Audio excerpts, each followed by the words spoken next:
Hello, hello, hello, everybody. Welcome to another edition of the Sales Technology Podcast. I'm David Dulany, your host, and I'm joined today by Frank Sondors, the CEO of SalesForge. It's Forge. Yeah, not Force. Hey guys, how's it going? Running currently a business that's been around for just over 20 months, so less than 2 years. Very close to Salesforce in that sense, but Salesforce does the CRM stuff. We do sales engagement, so the typical category of Outreach, SalesLoft, and a bunch of other tools. Been in sales for over a decade, frontline sales, a bunch of pipeline building, closing, AE stuff, enterprise deals, high velocity deals. My last gig, I had a sales team of about 50 before I decided to do something about it. Meaning that we were living in times of growth at all costs. Typically, the main lever to target attainment was just hiring a bunch more reps. VCs breathing down your neck, right, and telling you, hey, you need to hire more reps to hit those targets. You need to be growing. But you do realize, and especially there's a lot of data, macro data that says that CAC is going sort of through the roof. Essentially, acquiring net new dollars just becoming more expensive. Partially the VCs are to blame there. The strategy, many other things. And I always thought to myself, looking at all the tech. I typically look at it as a legacy tech. All the tech essentially optimized towards bigger teams, because bigger teams means more revenue. So all the guys are charging per seat, etc. And I thought to myself, wait a minute, why do I have such a large team of like 50 people? Why couldn't you just generate actually more output with fewer individuals? How would the software would have to look like to do that? Because I'm not a guy that's like, let's just have as many people as we can in sales, because we all know that in sales, people come and go, right? So there's the acquisition, there's the churn, and there's just a never-ending, there's the attrition problem, right? There's a never-ending sort of story with labor. And that's because most people are not born to be, in sales. I always say, for every, 10, so I hired like hundreds of salespeople in my life and fired also, hundreds as well. But I always kind of, on this sort of, data set that I had, I always thought, okay, so for every 10 sales reps that I hire, only one is a natural, 1 out of 10, best case. Then 2 to 3 people can be trained up because they're very coachable, etc., to be somewhat as good as the guy or the girl that's really, really natural. And then 60%, I typically say, is dead wood. And I think a lot of people will typically agree with this. I know it's very hard, but this is the reality. Just, a lot of people are just not, made to be in sales. You drop out of college and off you go. The first job you have is sales. A lot of people land in sales in many different ways, right? So, and I thought to myself, wait a minute. So we're hiring, all that dead wood at 60% to get to our targets, but it's not really accretive. Right? We just need to hit the targets. Like, how can you build a software that maybe could increase the output of the 40%, and you could get rid of up to 60% of the pipeline generating team? So that's really the pain that I observed back in my last gig, and I thought, wait a minute. So let me try and build a software, or in our case, we have multiple softwares. It's a bit like an ecosystem, like Microsoft, etc. You pick and choose whatever you need. But essentially helping companies to attain their pipeline targets, but with the least headcount possible, and doing so with the highest probability. So the probabilistic outcomes, essentially, comes from large data sets. So a lot of the decisions that are being made in sales, essentially, what's called rules-based. Humans make decisions and they execute, whether that's an email or anything else. And I come from my background. So I used to work for Google, so big tech, big data, whatever. And then also back in the days for a company called BlackRow out of New York, where they were predicting in real time conversion intent on websites. And I thought to myself, so we were also having this sort of dilemma that a lot of marketing people were doing a lot of stuff, on a rules-based approach, but there's a lot of human error, essentially companies then not being as profitable, versus sort of using machine learning models, trying to predict things and then optimize based on that. And I thought, why don't we do that in sales? So I believe with the large language models, with everything that's happening, we're getting into a world where humans, when it comes to sales execution, will be essentially doing less decisioning, and essentially big data will be essentially doing a lot of the decisioning in the world of sales execution, a lot more. So I'm a big believer in essentially we're headed right now into a world where essentially we will be essentially still using actually sales teams, but they will be leaner and meaner. But we will also be in tandem using these sort of, let's call it agentic capabilities, whatever, copilots, whatever, all in one environment, like a Google, like an ads account.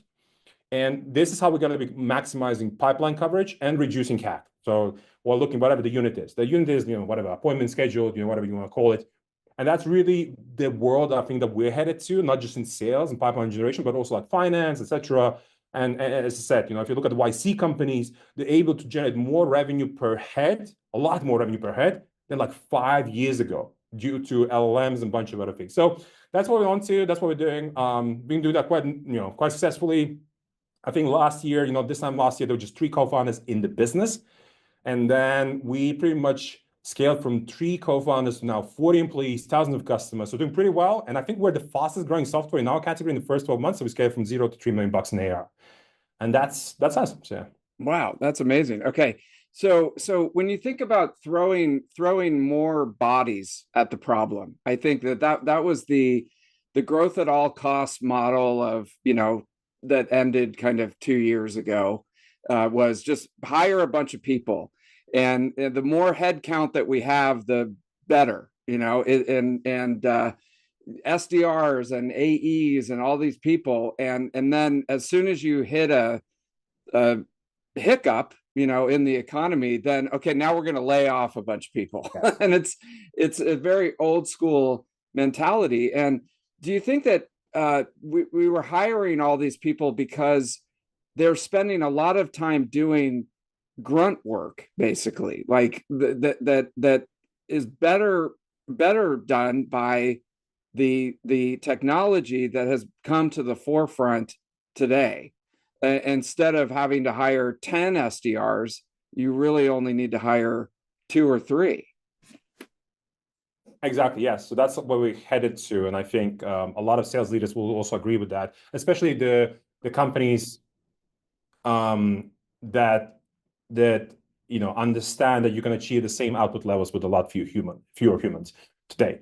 Whether that's a new tech, and there's a lot of other tech that actually enables to do that. It's not just LLMs, but just generally the tech that we have today for building pipeline is far superior than the legacy tech.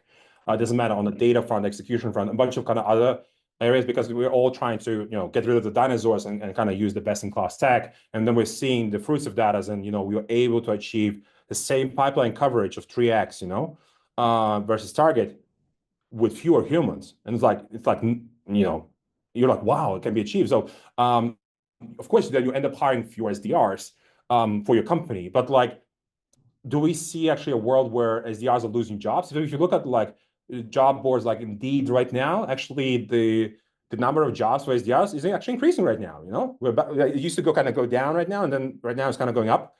So we're definitely seeing demand for SDRs, but that's because the economy is picking up. So this year, I think the economy is definitely picking up, so people will be hiring more humans. But then to generate, the same dollars that you need to generate the same dollars 5 years ago, you needed this much headcount, and today you need a lot fewer individuals. And we're seeing, also these, let's call it hyped up roles today that let's call it go-to-market engineers, essentially, right? There's a lot of them right now popping up on LinkedIn, and essentially everybody's trying to form this sort of new position. And so we're seeing that transformation. I call these actually people sales development engineers. Yes, you need essentially fewer humans in pipeline building, essentially function. Fewer humans, but these humans are technically more savvy. They know how to use API, how to stitch this software with that software, how to automate, how to scale, think about email deliverability, a bunch of other things, So we're seeing, essentially the individuals that we're going to see in the function of generating pipeline, because these used to be, this used to be sort of the cheapest labor, in sales. You get the reps, for out of college, you put them in, you pay them something, to generate those meetings. But today, you're like, wait a minute, what if I pay somebody like 3x? They're like super senior, and they do a bunch of API work, and they're able to increase, 10x, a typical SDR, just by hiring somebody that's senior, So we're definitely seeing this sort of transformation. A lot of very savvy companies, essentially, they know what they're doing. They're always kind of using best-in-class tech. They're already at the forefront. You can see that the sales team has actually reduced a bit. But yeah, it depends on the company, right? But one thing that we're definitely gonna see, still reps doing the grunt work is cold calling, because in the US, for example, using any form of AI agents, it's illegal to do any form of cold calling on the agentic front.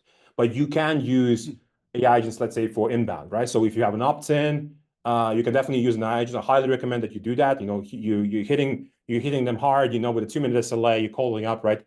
But on outbound, that's just, for example, illegal. So this is why you're still going to use reps. You're going to train them so they do proper call calling. But let's say the agentic stuff, if you just talk specifically about agents, that only really works today in the world of email and LinkedIn. Now, a lot of that technology is still in its infancy, so a lot of people have really bad experience with the tech, and that's because they've used companies that were just started off. Of course, the tech was really bad like a year ago, let's call it, or 6 months ago even.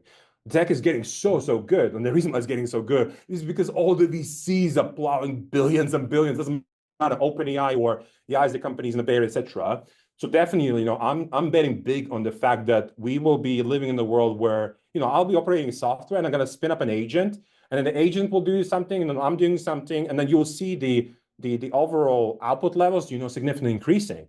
So you're gonna have these sort of, you can call them personal assistant. It doesn't have to be like AI SDR, but you will have more of these sort of agentic functionalities. Even in SalesForge, the CRM, right? Even there, you're gonna see a lot of that. SalesForge as well, and a bunch of other tools.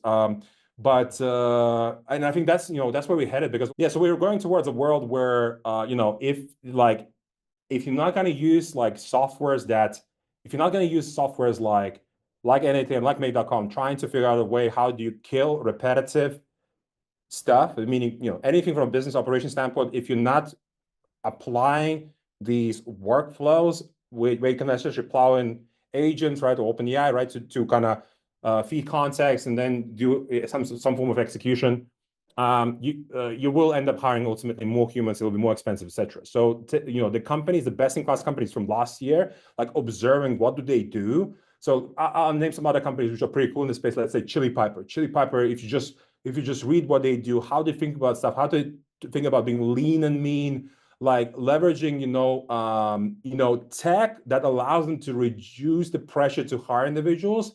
Just follow, companies like that, and you realize, damn, we use nothing like this.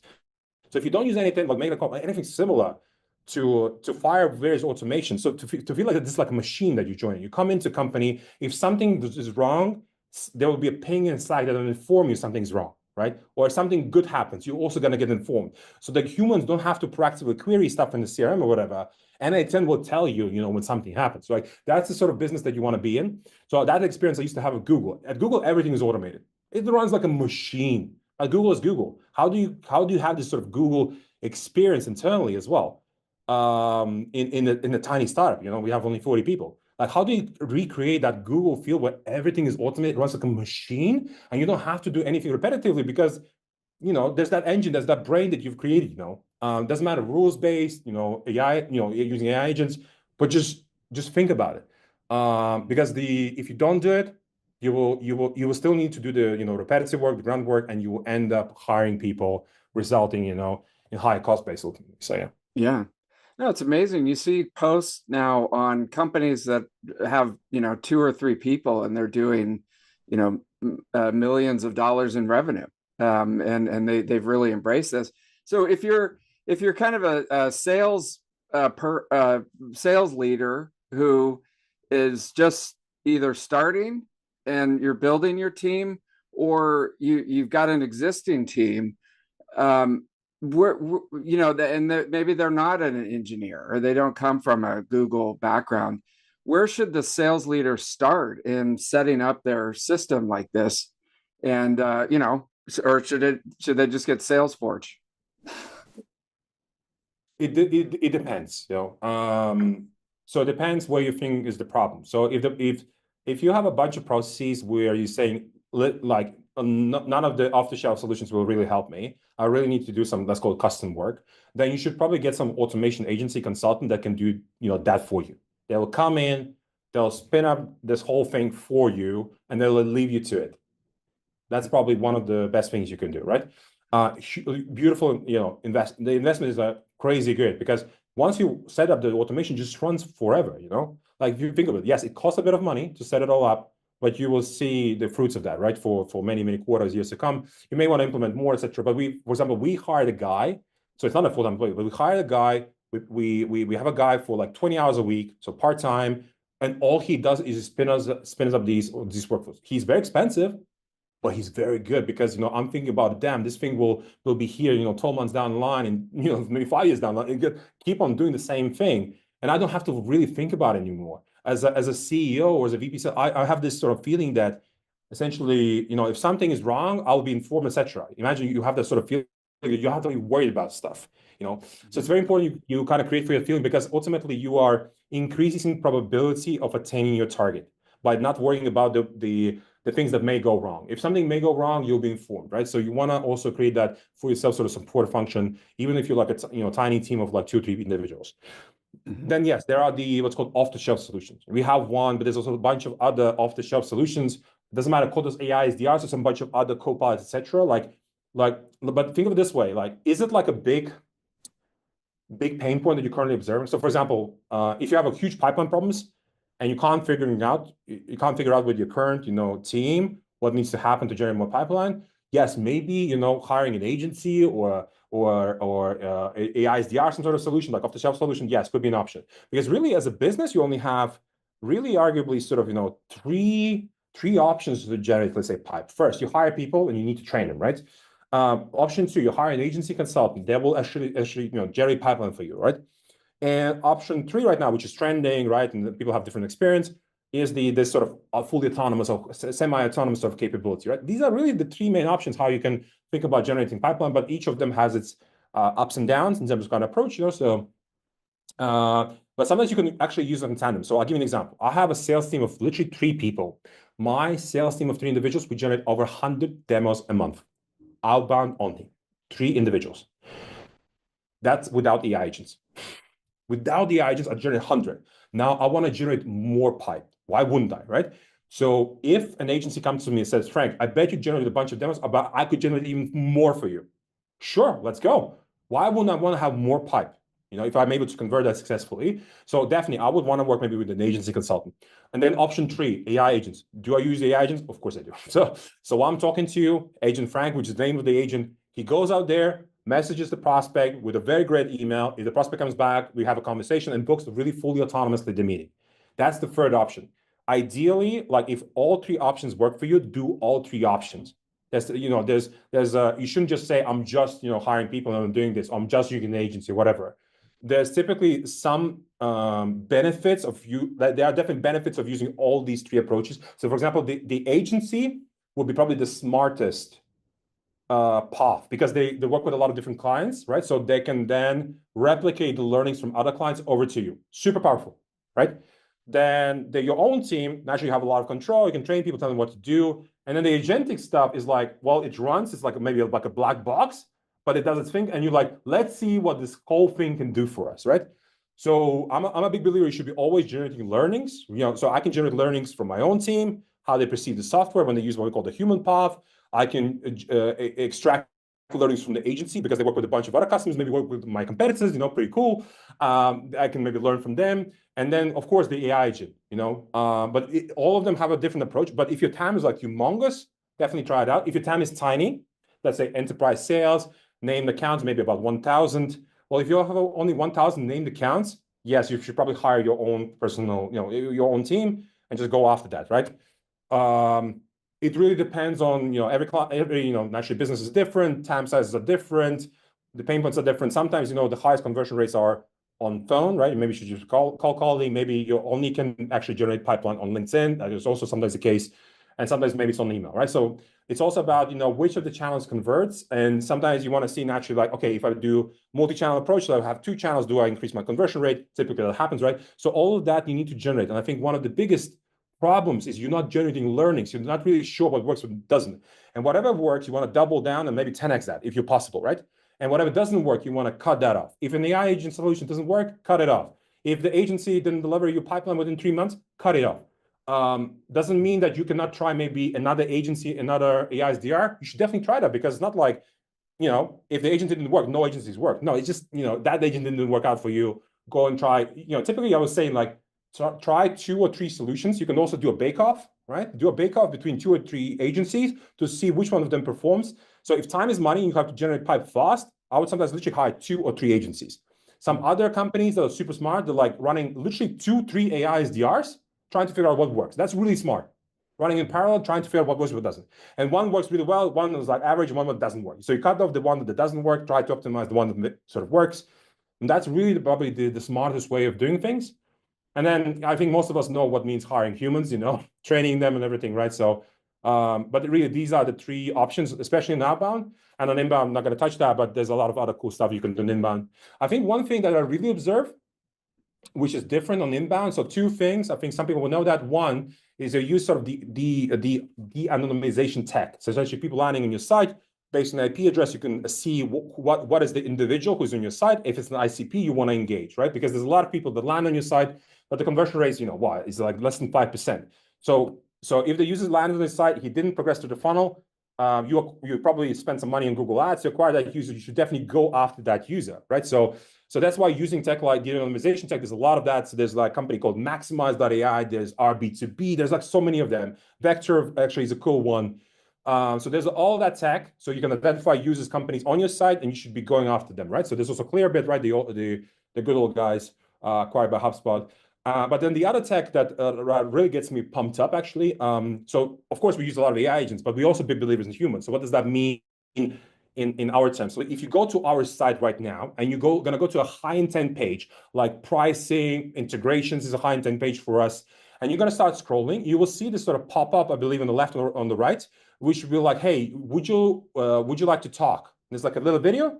Essentially, it gives the ability for that user to connect with a rep in real time. Imagine like doing a demo in real time, or just calling up. So naturally in sales, a lot of people have questions like founders, salespeople, etc. How does this work, etc. And they just want to quickly call. You click the call button, we get a ping in Slack, and bam, we answer and we talk to the prospect. It's like, when companies just have the telephone numbers you used to call up, well, just click a button on the side and just talk to a rep in real time. This works like beautifully. We generate like, I think like 10, at least like 10, 20 calls a day, just from that tech. People bump in the site, they want to talk, we talk, and if we book a demo, we book a demo. If we don't, we don't, right? But super powerful, like giving the ability for the prospect to connect with the human on the site in that particular moment. This is not like a chat, right? This is literally calling. You can see even the human, right? It's like we're talking right now, but you can also do screen sharing and you can do what's called, I call that real-time demo. Because typically you have to book in advance. You're like, damn, I have the only availability is like next week. And we all know what happens if we're not talking to the prospect and inbound quickly enough. Meaning, the sooner you talk, the higher the conversion rate. Like we will, I think most of the sales leaders will agree on that front, right? And then we have these then sign up, we have these booking forms, which says the only availability is next week, or the only availability is like tomorrow. But there's a lot of prospects that want to talk now, not tomorrow, not later. The reason why this is important is because you need to push the prospect, you need down the funnel. Because if you don't have the availability, what the prospect will do, he will go and do Google search and he'll bump into another competitor and they're maybe much faster than you and they will transact on your competitor side and you're too late. So I always say on inbound, there's like three things that matter: leads, process, and speed. Most people forget about the speed. So things like, SLA, super important. Like we enforce like 2-minute SLA on inbound, whether call calling, making sure reps are always available to pick up the phone, because essentially imagine it's like, 10K deal, right? We're definitely very sharp to making sure we pick up the phone. The other thing we're doing inbound, we definitely ask for a phone number. We message the prospect on WhatsApp, literally within a minute or two on WhatsApp. Our conversion rates or replies on WhatsApp are X times higher than on email. So if you send like an onboarding email, whatever, let's say, the reply, let's say, for example, the reply is like 1%, on WhatsApp, it will be like 5%. Because who sends a WhatsApp message, these days when you sign up to a software vendor? We do. And a lot of people think it's like an AI agent, but it's not an AI agent. You can just, again, build an n8n automation flow where if for this particular number, there's a WhatsApp number associated, we fire your message saying, it's a very simple message, like one message only. Hey, John, this is Frank from the Forge. Let me know if you have any questions. Now, if John responds back to me, goes into Slack, and then any rep can talk to John. John thinks he's speaking to Frank or whoever, at the business. But really, it's any human that can respond back to the prospect. So like things like these, which are very unusual for the prospect, is what drives, conversion rate, which is also what explains, why we're able to push leads down the funnel that fast. It's faster. And it's all about results. And I like how you're focusing on that. Now, what if a sales leader has an existing sales stack of, 5 or 6 tools that they're using, and they're looking at this and saying, this is this is outdated, or it doesn't work together. We don't have a GTM engineer, so if they have all this like legacy technology, how should they be thinking about developing it for future technologies that are coming out? That's a good question, right? Because there's naturally what's called the switchover cost, right? So you have already a piece of tech, and you have maybe what's a bunch of contracts with the legacy tech. They love to put you into annual contracts, and stuff like that. We don't do that. We don't have any contracts actually in our business at all with any of our customers. It's just literally you accept the NCs. It's a bit like Google Ads, and then off you go, right? So it's a bit more of a PLG motion. But I guess the way you think about it, like if you feel like everything is working, and you get the results that you're looking for, like, yeah, why switch? So there's a lot of people that are in that sort of position. But guess what? For a lot of companies out there, things are not working. So then the sales leader is typically under pressure to do this something about it. And they typically look at, what's the team that they have, is the right people, in the team, whatever, do they have the right tech stack? And again, the smartest sales leaders will always look at the tech in the market. And there's a lot of it, right? So we all agree that. But we have like hundreds of competitors, for example. There's a lot of tech in the market, and you're trying to make a bet on the tech that you think will move the needle for you. And what does this tech do for you incrementally? Does it solve these other pain points that you're not currently solving with your tech? And the tech that you currently have, let's say you're using some form of tech on their product, how fast does this tech move? So the legacy tech doesn't move fast at all. Like they love their multi-year fat contract. They don't have to move fast. Whereas the smaller guys like us and a bunch of other smaller guys, they have to move fast, and it also attracts a specific type of customer as well. And typically, essentially, you want to go with the piece of tech where literally things improve on a monthly basis. If you see a software, and you'll see on LinkedIn, because everybody does social selling these days. So if you're going to see on LinkedIn that this tech moves so fast. So I'll give you an example of another company, Clay.com, moves super fast. You can see everything about them. Everybody's talking about them on LinkedIn. And you have that perception, damn, these guys move so fast, they're raising money, etc. You probably want to go with these guys, not with somebody else that you don't hear anything about, because word of mouth, as we can all agree, in sales is huge. You can see, your buddy Mike buying that piece of tech. You're like, oh, what are you using? I'm using Clay, huh? Oh, cool. And then it explains to you. So word of mouth is huge and especially you definitely want to, a lot of people kind of probably read G2 reviews, etc. But there's also a lot of people that are in WhatsApp communities, Slack communities, whatever. They talk to each other, exchanging thoughts, etc. Right? This is where the gold is. So people talk to each other, and this is how a lot of them buy these days. Not because they saw an ad these days, People, are ad fatigued, by the way. It still works, but, I think really how buying decisions are being made, at least in this categories, because, you have a lot of kind of good network in sales, right? You can ask other sales leaders, what do they use? And you're trying to figure out. And if you speak to, let's say, 5 sales leaders, and 3 of them use, let's say if 3 of them use SalesForge, you start thinking, oh, damn, they use SalesForge? We don't use SalesForge. Why do they use SalesForge? And they're going to explain to you. Essentially, the customers actually do the selling for you. But I think, when you're a sales leader, you will feel that typically sales leaders are responsible for CAC, typically. You will feel like, damn, I'm acquiring these dollars, and then it's becoming very expensive. So you have to kind of change something, really. Like, you can hire people abroad, overseas, to kind of reduce CAC. A lot of people don't want to do that. Fair enough, because they want to manage teams abroad, etc. But the other way is like figuring out, okay, I have this headcount of 5 people. How could I increase the output levels of that, And then naturally it changes the unit economics significantly. So essentially you need to figure out, which tech essentially helps you to scale pipeline coverage without actually adding more headcount. So essentially the tech is not built based on more bodies. Very important. That's how you kind of have to think back in your mind. Which softwares don't talk about bigger teams and whatever, because actually doesn't actually, as we probably all agree, doesn't at a certain point more reps doesn't mean more pipeline. And I think a lot of sales leaders fall in that sort of rabbit hole of I think I can scale infinitely. No, there's typically this sort of point where that's it. And it doesn't have to be the economy. Just at a certain point below X number of reps, there's no point to hire. But But yeah, naturally VCs will reward you for superior unit economics, CAC efficiency ultimately. So yeah, Yeah. so you need to be using software that allows you to be leaner and meaner as you progress. Because if you're not gonna do that and you have competitors, I think we all have competitors, doesn't matter whether you're a SaaS company, agency, whatever, we all compete in one way or the other. Like how can have far superior unit economics than any of my competitors in my space? Mm. And that typically means how can I, like one of the things that has to happen, my production is much higher per rep than anybody else's, and I have far superior unit economics, and that's sort of, let's call it, if you are profitable, actually, you can actually plow that cash into other, let's call it initiatives, whatever, right? To even further increase the pipeline coverage. But yeah, figuring out how to keep the body count low is a big challenge. And there's essentially a lot of things that need to do, from kind of process change to the right tech, maybe even getting in the right consultants as well, because sometimes sales leaders lack the knowledge and kind of the ability to move fast because they've never done this, they've never built this.